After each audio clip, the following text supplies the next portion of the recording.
Hoje eu vou ficar preso aqui atrás, né? Para quem me conhece, sabe que eu não paro aqui atrás, né? Hoje eu vou ficar preso aqui, porque hoje tem câmera. Não vou poder interagir aí com vocês, participar um pouco mais. Mas fazer o que, né? A gente vai se reeducando. Esse tema, como já previsto, foi ministrado aqui por mim em final de junho, na quarta-feira. Como já sabido, na quarta a gente repete também no domingo ou vice-versa. Ação e oração, a eficácia da prece. Alguns postulados acerca deste tema, não apenas a sua importância, não apenas a sua ação, mas um pouquinho também da parte científica, e não apenas a filosófica, e não ficar restrita, porque ela não é restrita apenas dentro de um cunho religioso. Provavelmente, durante um tempo, até o nome prece, oração, poderá até se modificar, tornando-se aquele que ele realmente é, a força do pensamento. Porque quando se pensa, se plasma. Assim é criado um planeta, assim é criada uma órbita. Assim é a comunicação do desencarnado. Não é através da propagação do som no ar, no oxigênio, mas através da força do pensamento. Assim Jesus, como co-criador com Deus, o nosso Pai, criou-se a galáxia, criou-se esse planeta Terra com a força do pensamento. Ele pensou e assim se plasma. E no cunho religioso tornou-se a prece, a oração. E espírita, normalmente costumamos dizer, o espírita não reza, porque o rezar seria o mero balbuciar das palavras, sem sentido, sem emoção, que não veio do coração. O rezar seria o blá blá blá blá blá, o blá blá blá blá blá blá blá. Estaríamos apenas o quê? Repetindo palavras como um fantoche, como um ventríloco. E sim sentindo aquilo que se pensa, tornando aquilo em palavras, já que não é em pensamento.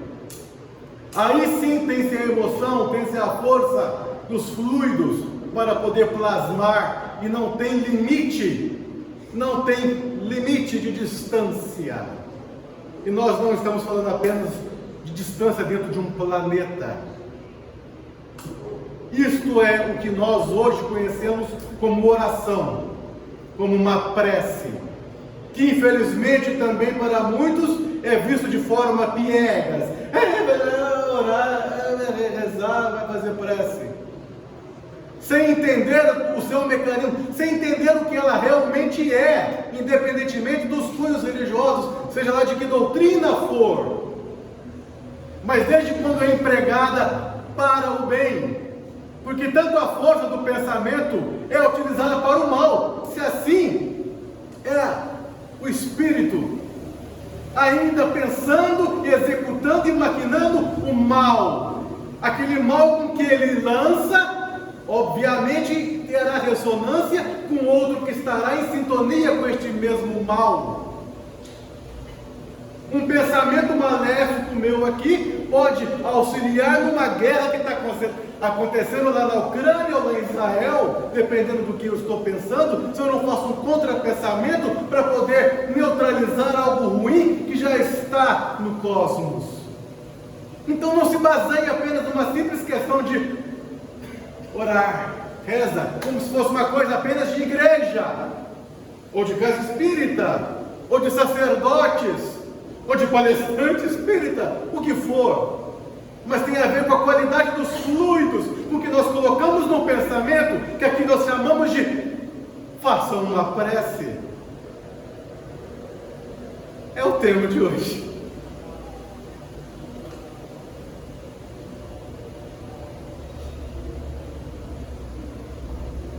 Livro dos Espíritos, questão 659, para dar a introdução de hoje.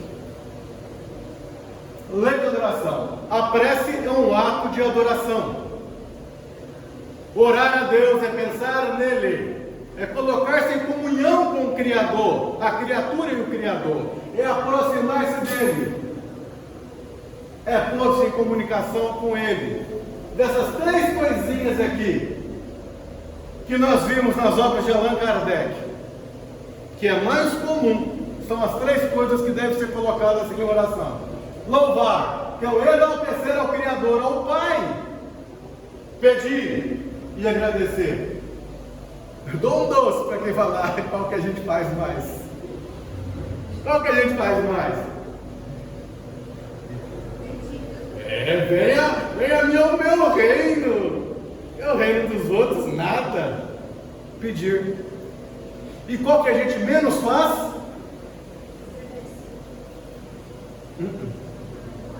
Louvar. Sabe quem que é bom para louvar a Deus? Os nossos irmãos das igrejas evangélicas. Eles sabem o que é louvar, enaltecer ao Criador. E não apenas ficar pedindo. E normalmente nós vamos ver aqui no tema, né? A gente nunca pede, que realmente a gente precisa. Mas vamos deixar isso para lá. Quando a gente chegar lá, a gente fala a respeito. Apresse as suas escolhas. O que nós temos? Uma lei que Deus não vai contra, porque é uma lei de Deus. É o livre-arbítrio. Saber utilizar da prece para auxiliar nas nossas escolhas. Que nós somos o quê? Nós somos produto daquilo com que a gente escolhe e executa. E que tem um amparo legal pela lei divina de Deus, que é amparada pela liberdade que Deus nos concedeu. Liberdade da qual é tão grande que se a gente chegar num ponto triste e deprimente de cometer o autoextermínio, nós iremos retirar a própria vida, infelizmente.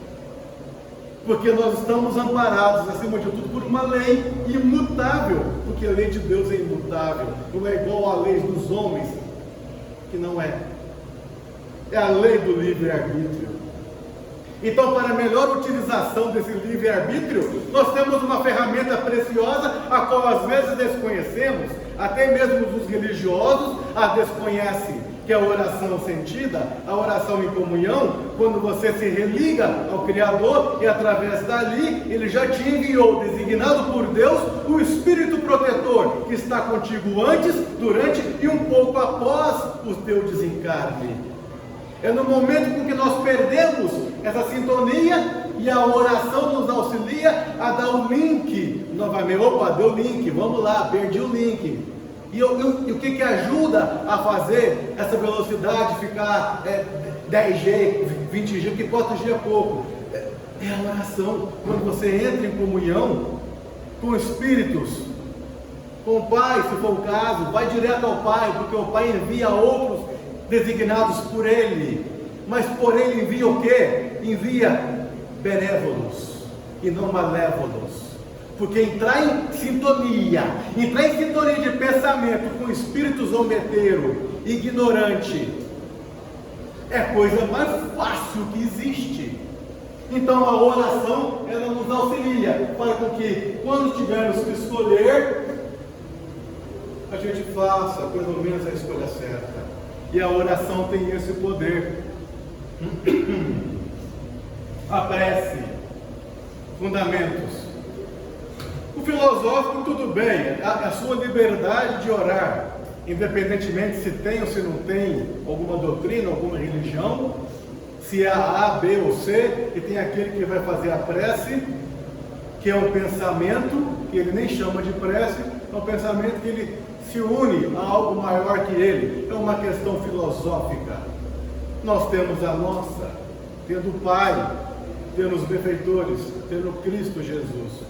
E o científico, que a observação permite constatar a sua eficácia e o seu modo. O que poderia ser isso, gente? As coisas vão mudando, a ciência vai evoluindo. Antigamente, na época de Kardec, não tinha aparelhos. Então, como que era feito? A oração era feita em uma casa, por uma outra casa em outro endereço, e ficava um observador para ver o que acontecia naquela outra casa, onde naquela casa emanava a oração para aquela casa, e se constatava efeitos. Ou quando numa casa tinha uma pessoa sendo atacada entre aspas, né? Ela tinha a porta de entrada para isso, por um obsessor, vamos dizer assim, aquele que tinha uma pendência do passado, uma dívida, e estava transtornada naquela outra casa, fazendo experiência na época de Kardec, fazia-se a oração pelo obsessor, não é pela pessoa não, a oração é pelo obsessor, e sentia no mesmo momento, o observador sentia efeitos instantâneos naquele momento. De uma forma, as coisas foram evoluindo, e aí no mundo ateu da antiga União das Repúblicas Socialistas Soviéticas, os cientistas russos, com um cérebro bem inteligente, mas inteligência não quer dizer moral, criaram-se o método Kirlian, a Kirliangrafia, o método Kirlian de fotos, há muito tempo. E esse experimento é utilizado até os tempos atuais para poder fazer comparações, experimentos científicos de observação, que são esse desenho dessas fotos aqui, onde através de laudos científicos é detectado tanto transtornos emocionais como transtornos no corpo físico. Existia a máquina que fazia o bioplasma, que nós chamamos de perispírito, fazia a foto do corpo inteiro. Aqui no caso não, aqui na casa só a ponta dos dedos. Era uma caixa preta que você enfia lá, toda escura, enfia a mão e faz uma foto. Ali ele vai pegar a sua aura. Através de uma metodologia científica, ele vai identificar a sua psique, vai identificar algum problema, seja em algum órgão, ou na sua cervical, ou alguma questão paranormal. E foi vendo que aquilo batia, experimento. Até porque um espírita de BH, Paulo Neto, colega meu, Paulo Neto fez uma experiência. Fez uma experiência. Ele fazia esse método em Belo Horizonte com antes e após da oração, antes e após do passe, antes e após da reunião mediúnica. Ele começou a fazer essa experiência, esse cientista, Paulo Neto. E ele identificou, eu não tenho essas fotos aqui agora, mas você via aqui, essa parte colorida, mais colorida, toda turva, antes do passe, ou com o processo obsessivo. Aí após o passe, ou após a subseção, essa parte turva, que seria completamente turva, ela voltava a brilhar cientificamente, uma ciência de observação, e tinha efeitos na própria pessoa, tinha efeitos no ser. Opa! Tanto na desobsessão, quanto na oração, ou quanto no passe. Aí tem alguém que pode estar perguntando assim, mas isso é para sempre? Mas não, dependendo da situação, não é que chega na porta ali já acabou. Depende da vibração de cada um, né? Depende da sintonia, do livre-arbítrio, da vontade de cada um. Então que chegou na porta ali, acabou já o efeito, já volta para o inferno de novo.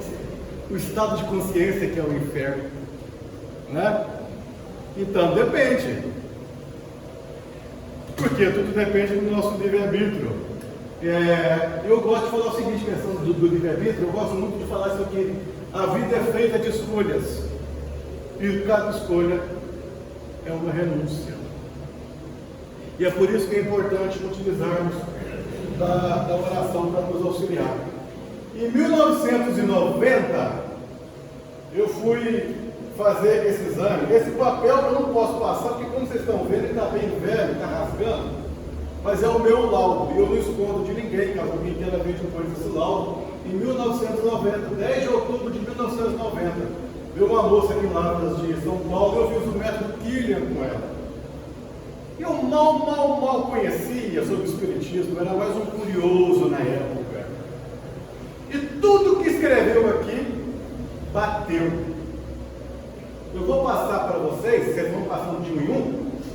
Essa foto foi do meu dedo, tá? Vocês vão passando. E tudo que foi... Vou passar aqui essas fotos aqui. E tudo que foi dito, bateu cientificamente. Tanto com o que estava acontecendo na época, como o que iria acontecer comigo. Bateu. Aí, depois de muitos anos, depois de mais velho, que eu fui ver a experiência do cientista Paulo Neto, porque até então eu só conhecia da União Soviética. Aí tinha um mineiro de Belo Horizonte e falou: peraí, esse negócio aqui eu conheço. Aí que eu vi que era mais uma coisa para corroborar com aquilo com que eu já conhecia alguma coisa. E que é testado através da eficácia, através do pensamento. No nosso caso, da oração.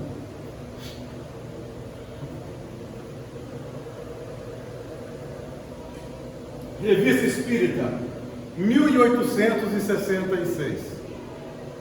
Aqui ele fala, Allan Kardec, são palavras do próprio Allan Kardec. Além da ação puramente moral, o Espiritismo nos mostra na prece um efeito de certo modo material. Então ele é material. Como? Resultante da transmissão fluídica. Transmissão fluídica. Não há a mediunidade de cura. Aqueles que têm uma maior capacidade, e um deles, se não me falha a memória, é um dos benfeitores dessa casa, o Dimas de Souza, o irmão, o companheiro Dimas de Souza, da obra do livro Obreiros da Vida Eterna, de Chico Xavier e André Luiz. O Dimas, aqui em Lavras, nos anos 40, ele só de encostar a mão, ele sarava aquela chaga. Ele fazia uma cirurgia. Ele mesmo operou o crânio dele, incorporado pelo Augusto Silva. Eu lembro que uma vez tinha uma prima minha, que hoje já é, no caso, falecida. Ela estava com umas verrugas aqui. Deixa eu ver isso aqui, minha filha. Passou o dedo aqui e sumiu.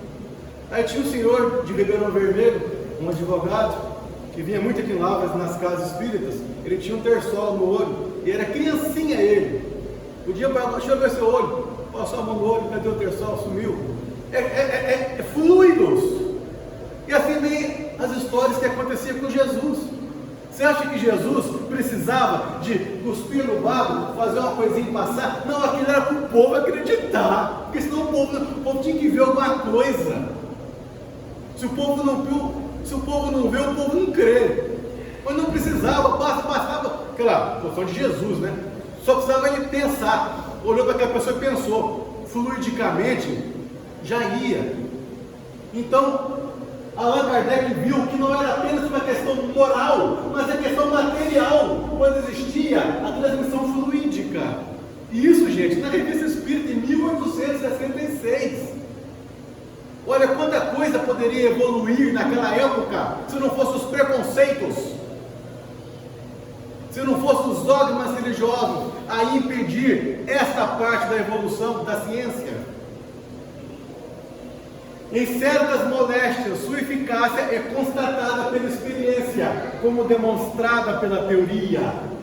Ou seja, rejeitar a prece, que é o que nós chamamos prece, é, pois, privar-se de poderoso auxiliar para alívio dos males corporais. E tem gente que recusa. Não interessa se não é da mesma religião. Ou pouco interessa se ela vai ser do coração. Aceite para ver o que será. Quando eu era ainda um neófito, fazendo visitas aos hospitais, às UTIs, não em Lavras, que acho que em Lavras talvez não está tendo, mas isso era na época de Araxá, Uberaba, Uberlândia. Íamos nas UTIs e eu muito bobinho, saí de lá passando mal, mais mal do que o doente, até compreender como deveria ser feito a oração, o passe naquele momento dentro de uma UTI. Nós não sabíamos, bom, eu não sabia, por isso que eu saí esbudegado, passando mal, com a cabeça estourando, até entender como que deveria ser feito isso. E hoje em dia há hospitais que utilizam isso e é uma benesse maravilhosa.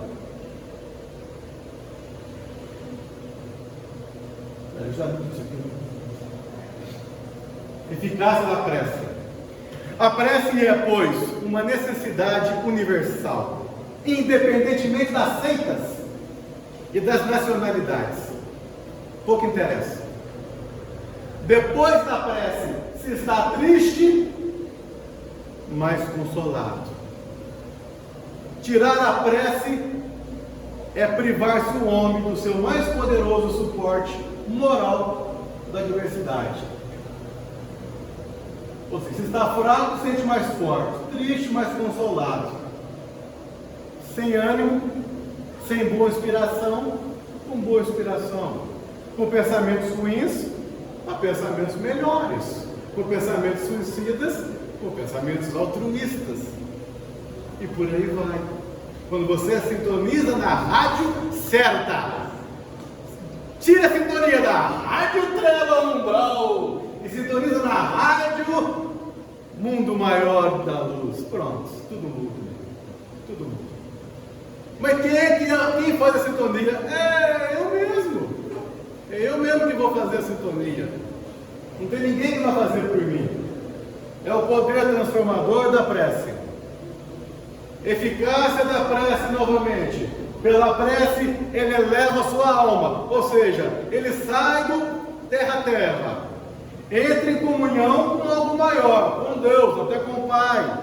Identifica-se com o mundo espiritual, porque ele vê que ele não é só um encarnado aqui na matéria. Identifica.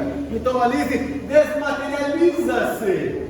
Condição essencial para a sua felicidade futura. Ou seja, ele estará sublimando uma condição de pensamento de uma condição material aqui do mundo material, para uma condição do mundo espiritual verdadeira, porém em sintonia com benfeitores. E como eu disse, o oposto é mais fácil ainda, né? Sintonizar com malfeitores. Sem a prece, seus pensamentos ficam na terra, presos. Ligam-se o quê? Mais as coisas materiais. E ele esquece que ele não é um ser material. Ele esquece, ele acha que é um ser material que vive no mundo material. Não. Ele é um ser espiritual tendo uma experiência momentânea material. E daí que acontece o quê? O atraso do seu adiantamento. Porque as pessoas estão muito terra a terra. Acham que é só aqui e agora. Só está neste mundo material. E esquece do essencial. Então, a oração é aquele momento de despertar. Mesmo que não tenha tal religião, essa ou aquela. Todo mundo já viu? Beleza? Então, é essa forma de fazer essa interligação novamente, essa ligação com que às vezes não, né? A gente perde constantemente, várias vezes ao dia. E aí que eu estou entendendo por que eu estou tendo que repetir essa palestra, não só nessa casa, mas em outras. Aí que eu entendi o porquê, porque às vezes eu estou falhando tanto com aquilo que eu estou falando. Aí que eu vi que está precisando de executar mais essa poderosa ferramenta gratuita e sem efeitos colaterais, e não utilizamos. Tarefa de casa, dever de casa, para quem não conhece. Para quem conhece, vai rever, porque cada vez que rever, a gente vê uma coisa diferente. É o último capítulo, né, capítulo de estudo do Evangelho segundo o Espiritismo, o 27, pede e obtereis, capítulo 27. Ali você vai entender muito posturas, o que fazer, o que não fazer, para você ter o que? Um norte. Não é para você copiar, não é para você ficar robótico, é para você ter uma noção de como se desenvolver em você mesmo. Então esse capítulo aqui ajuda muito. Então o dever de casa está aí, capítulo 27, pede obtereis. Jesus definiu as qualidades da prece. Quando orardes, diz ele: não vos ponhais em evidência, antes orai em secreto. Não afeteis orar muito, pois não é pela multiplicidade das palavras que sereis escutados, mas pela sinceridade delas. O que isso quer dizer? Não é você ler páginas e páginas, ou decorar textos e textos, mas é pela sinceridade das palavras. Às vezes só uma palavra já faz efeito. Isso me lembra um caso, dos bonitos casos do Chico Xavier, dos livros que existem, contando, ainda em Pedro Leopoldo, ele atrasado, mineiro não perde trem, ele saindo na rua, dá de conta com uma senhora que já o conhecia, que ia na casa dele. Ô Chico, Chico, e ele em pensamento: oh meu Deus, eu vou me atrasar, se essa senhora me para, eu vou me atrasar ainda mais do que eu já estou. E aí neste momento, passa-se os dois, ela cumprimenta, tenta falar: oh minha senhora, eu estou um pouco atrasado, a gente conversa depois, e vai. Quando ele vai, Emmanuel, a gente não tem o Emmanuel para sussurrar, para puxar o nosso pé, né? Emmanuel sussurrou: olha para trás, olha para trás. Quando ele olha para trás, a senhora, qual o despedir dele, fala: vai com Deus. Quando ela fala vai, ou seja, é uma frase mais sentida, não é uma oração, um balbuciar de palavras. Vai com Deus. Ele olha para trás, ele vê luzes, vibrações benéficas saindo da boca e indo em direção a ele. Precisou de fazer uma oração? Não, só um vá com Deus foi o suficiente para abençoar naquele dia, o dia de Chico Xavier. Pronto. Então, aí às vezes é simples, mas é do coração, é o que importa, é o que importa. E ele fala também que antes de orares, aliás, antes disso, né, ele colocou aqui em evidência. Evidência não é fazer aquele escândalo todo para todo mundo ver que você está orando. Não há uma necessidade, como os fariseus faziam. Agora, isso aqui, gente, já é um pouco mais difícil de colocar na sua real prática, no mundo de provas e expiações. Tudo bem, é difícil, mas a gente pode exercitar algo parecido, apesar que está lá no Evangelho, mas para nós ainda é difícil.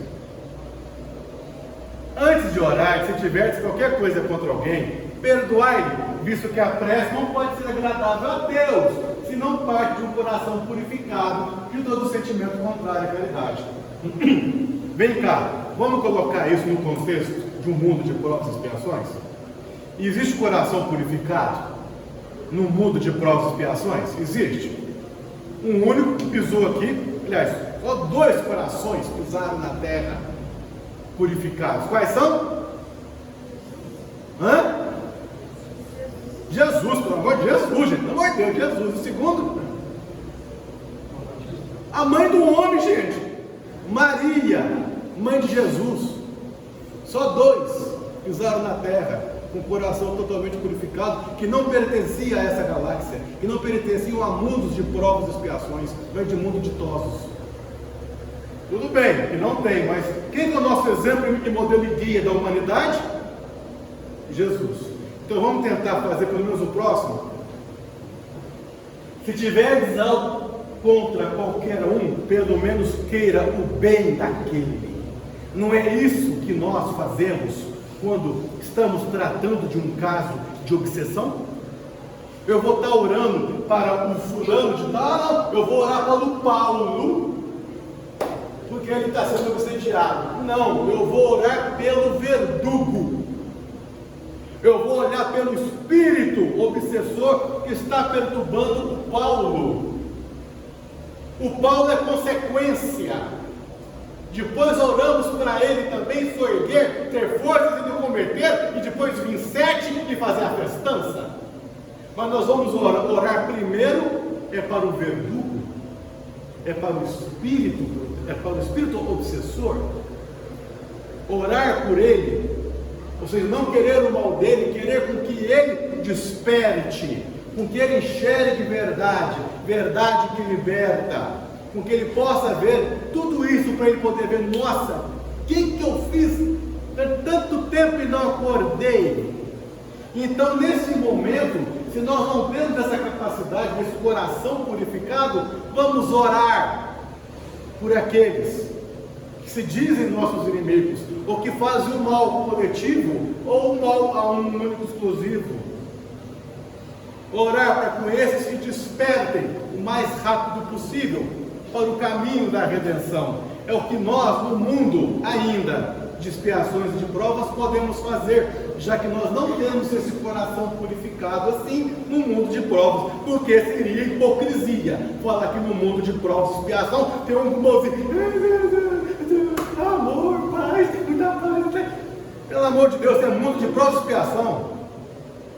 Eu lembro do Rosandro Klinger, uma vez comentando, meu Deus, para um rapaz que tinha acabado de chegar na casa espírita, falou, meu Deus do céu, aqui não vai dar certo aqui não, todo mundo aqui é bonzinho, todo mundo aqui é santinho. Aí o Rosandro falou assim, não, meu irmão, não preocupa não, daqui a uma semana você vai ver que cada um aqui tem uma encrenca, que não tem nada disso, que isso aqui é assim mesmo, tá? Não preocupa não, cada um com uma psiquiatria diferente, preocupa com isso não tem isso não. Hipocrisia. Então a gente tenta ser o mesmo que é dentro e fora da casa. É difícil, mas tenta ser, porque caso contrário, não dá. Porque esse coração não existe. Mas nós temos o que aqui? O caminho. Nós temos o caminho. É só entrar nele e ir treinando, esforçando. Se um dia a gente chega lá. Pode demorar, mas vai chegar. O importante é estar exercitando. O que não pode é o que? Ficar estático. Ou deixar o mal te consumir. Porque aí você só vai pensar coisa ruim. Aí é pior, gente. Tudo bem que não tem santo aqui, mas peraí, a gente pode exercitar. Exercitar a gente pode. Porque aquela coisa que eu tinha um grau 9 de coisa ruim, eu posso cair para 7. Evolução, meu Deus. É por aí a fórmula. Qualidade da prece. Orai, enfim, com humildade, como publicano, foi o que eu falei, e não com o orgulho do fariseu, que gostava de mostrar, assim como ele gostava de mostrar quando fazia as oferendas das dracmas no gasofilácio, jogava para fazer barulho, porque o gasofilácio é aquela trombeta metálica onde se jogava as moedinhas, e quanto mais moeda, mais fazia, nossa, ele deu muito, olha, aí chega o óculo, né, da viúva, e joga só aquela moedinha, e ela deu mais do que todos eles. Esse é outro termo, né? É só para exemplificar. Então, examinai os vossos defeitos. Será que a gente faz isso? Toda vez que eu faço isso, Nossa Senhora até careca fica vermelha. Então, examinai os vossos defeitos, não as vossas qualidades. E se vos comparardes aos outros, procurai o que há de mal em nós. Interessante que isso estava no Evangelho do Espiritismo. E quem fala muito disso hoje nas obras é o Espírito Joana de Ângeles, da parte psicológica, que explica muito disso aqui.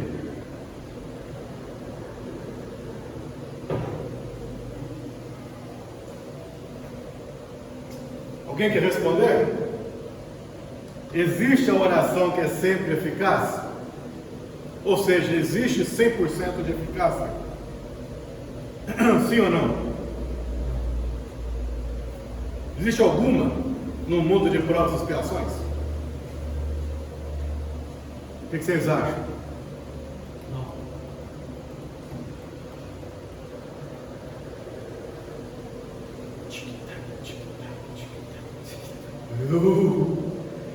Pois é, como a gente. Hã? Eu acho que sim. É, verdade.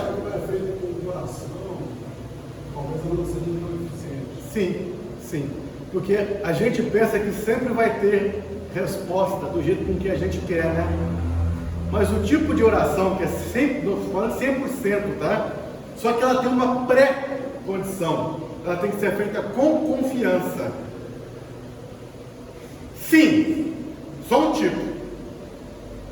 Mas não é o que muitos querem. O que Deus vai considerar sempre e com confiança é a coragem.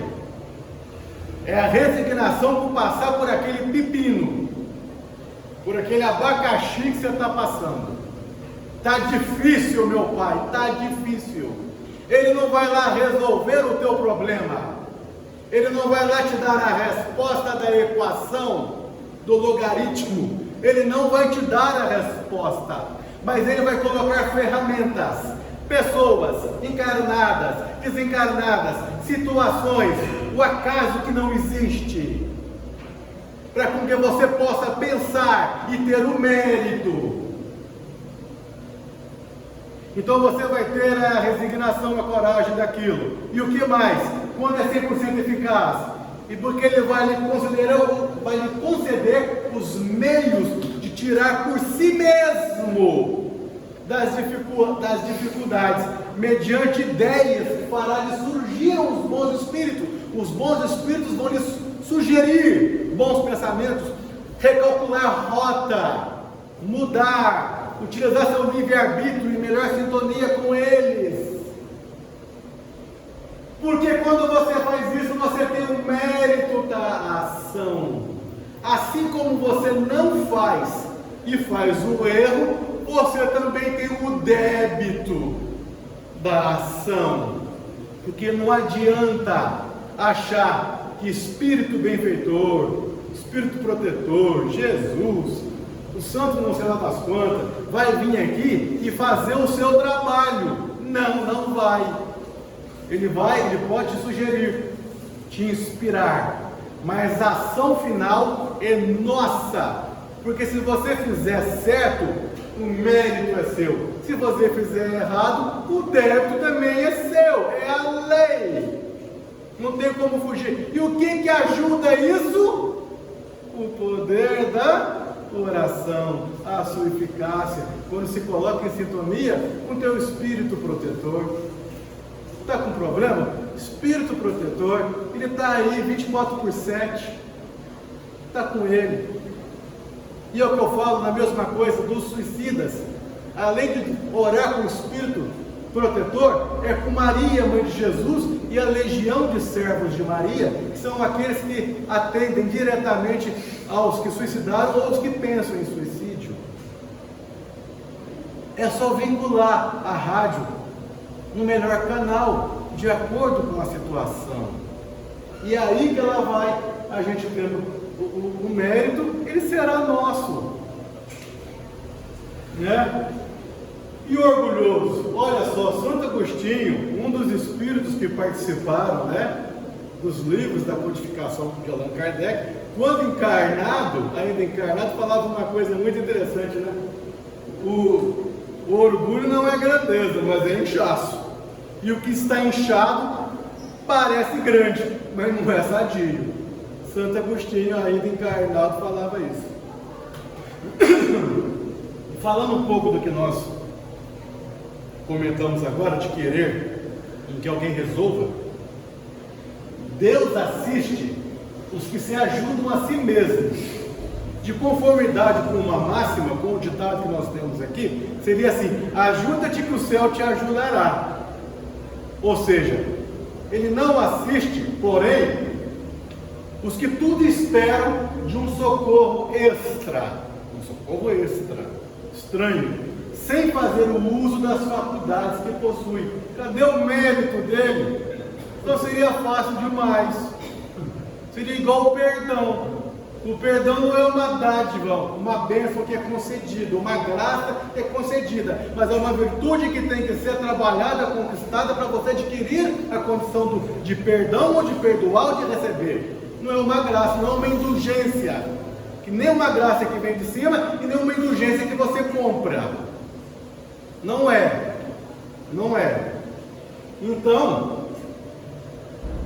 não vem nada estranho fazer o papel maior, tanto que em atendimento fraterno, pelo menos quando a gente faz, quando eu faço o seguinte: Uma frase que eu sempre utilizo. Eu dou uma mãozinha. A mãozinha é dada, mas a mãozona é sua. A mãozona é sua. Até aí, beleza? Entretanto, o homem, em sua maioria, quer o quê? Socorrido por milagres. Como se alguma coisa fosse o quê? Socorrer ele, milagrosamente. Porque a gente não quer esforço, é verdade? Fala a verdade. No mundo de provas e expiações, a gente quer esforço? A gente quer alguém que vá lá e faça o dever de casa para a gente. Né? Seria isso. Então, esses milagres, sem depender do mínimo esforço. Como se uma oração, um passe, uma reunião de desobsessão fosse resolver na íntegra o seu problema atual e ainda os futuros. Aquilo só vai te dar uma força para você respirar, soerguer e não repetir os mesmos erros. Jesus, vá e não peques mais. Ou seja, vá e não cometa os mesmos desvios, os mesmos erros. Muda de vibração, muda de sintonia. Seria esse o caminho, seria esta a fórmula. Porque a gente acha que os auxílios externos vão resolver tudo. Não, são paliativos. Eles têm o seu momento de ser efetivo e de durabilidade. Passou disso, é comigo. Tanto que Gandhi já falava, utilizando um exemplo fora do Espiritismo: Deus responde à prece à sua maneira. Deus responde à prece à sua própria maneira, não à nossa. Seja feita a tua vontade, não é? Não é seja feita a minha vontade. Porque é igual, nós somos infantis para saber o que se pede. Nós não sabemos ainda. Por mais estranho que pareça, a gente pode estar pedindo uma coisa aparentemente boa, mas às vezes a gente não sabe se aquilo realmente é que o espírito imortal precisa, porque a gente está só enxergando com o espírito só com o espírito daquela encarnação, e não está vendo as anteriores e as próximas. A gente olha com os olhos da carne e não vê que às vezes aquele problema é o teu remédio. É mais ou menos assim: se você for deixar hoje para a maioria das crianças, eu digo a maioria, escolher o que eles vão comer, eles vão falar o que realmente deve? Não, só vai comer junk food, só porcaria. Vai explicar para ele que não é aquilo para o bem dele, para o bem do corpo. Vai explicar se ele vai entender. Por isso que às vezes a gente não é respondido do jeito com que a gente quer. Igual aquele que fica pedindo: eu quero, é fim do ano, a Mega Sena da virada, 300 bilhões. Você tem certeza? Porque na verdade ela não é um prêmio, ela é a maior prova que pode existir. E a maioria sucumbe, a maioria perde essa prova. Quando você está recebendo aquilo, não é uma bênção, você está recebendo a maior cruz para carregar, que é a maior prova que existe no Espírito encarnado. E ele acha que aquilo é prêmio, mas não é uma parte da prova. Quem recebe é porque tem uma prova enorme a ser cumprida, e a grande maioria cai, falha, sucumbe, perde.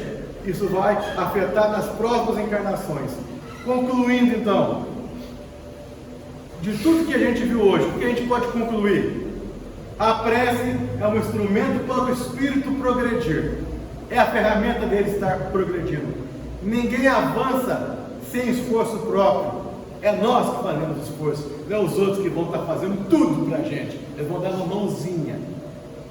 É evidente, se preferirmos as ações milagrosas, como se Deus fosse mudar as leis universais para o nosso capricho. Deus vai mudar uma lei universal imutável por causa de um capricho meu, porque eu quero isso, porque eu quero que isso aconteça, porque aquilo não venha acontecer. E por isso que muitas pessoas ficam frustradas, pois não terem sido atendidas. Vivem na ilusão, pedem a coisa errada. Igual você falar com a criança: o que você quer comer hoje? O que você quer fazer? Você vai ver que não é, normalmente não é o que ele deveria. Aí que entra a instrução daquele que supostamente o adulto deveria saber. Mas tem ocasião que hoje em dia, né? A criança pode ser um espírito mais evento que o espírito do adulto. Às vezes a coisa está bem invertida, né? O adulto está sabendo mais, a criança sabendo menos e a criança mais, né? Mas como via de regra, não é bem assim. Tem que ter um seu tutor para poder orientá-lo naquilo que ele deve fazer. Eu utilizei um exemplo simples, mais bobinho, da alimentação, para a gente poder fazer uma analogia com coisas muito maiores do que isso. E com o auxílio da prece, outra conclusão da conversa de hoje: não iremos nos entregar às paixões ruins. O que eu falei? É muito fácil entrar em sintonia com o espírito brincalhão, malévolo, etc. E assim dizia: e não nos deixe cair em novas tentações. Em tentações, mas livra-nos do mal. E exemplos: ciúmes, raiva, tristeza, avareza, orgulho, e a lista vai embora. Então a prece é uma prática que vai nos auxiliar a desvincular das vicissitudes humanas, das mazelas, das paixões do que nós carregamos. E pede proteção ao doente. No entanto, não esquecerá de oferecer os recursos da terra. Se você ora por um doente, lembre que também tem o recurso da terra se você o tiver. Pede auxílio ao ente querido que perdeu o equilíbrio, sem esquecer de apoiá-lo com segurança e bondade, segundo os preceitos das ciências espirituais que temos ao nosso dispor. Tem algum conhecido doente em desequilíbrio? Auxilia, mas auxilia-o também com segurança e bondade, lembrando que tem os preceitos das ciências espirituais, além da ciência material, da ciência que nós temos no mundo material. Pede que te liberte dos que te perseguem, encarnado ou desencarnado, mas não lhe sonegarás tolerância e perdão. Foi o que eu falei aqui hoje, que oramos pelo obsessor, diante de qualquer ofensa. Se é para orar, então vai orar também a estes. Pedirás para sair das dificuldades materiais. E aí? Mas eu vou continuar ilícito? Porém, utiliza o trabalho digno que te assegure a superação dos obstáculos. Eu vou sair de um problema material, mas pelo menos seja reto naquilo que você fizer. Obrigado pela atenção. Deixo a mensagem final, que ação é serviço, oração é força. Logo, pela oração, a criatura se dirige mais intensamente ao Criador, procurando-lhe apoio e bênção. E através da ação, o Criador se faz mais presente na criatura, agindo com ela e em favor dela. Até a próxima.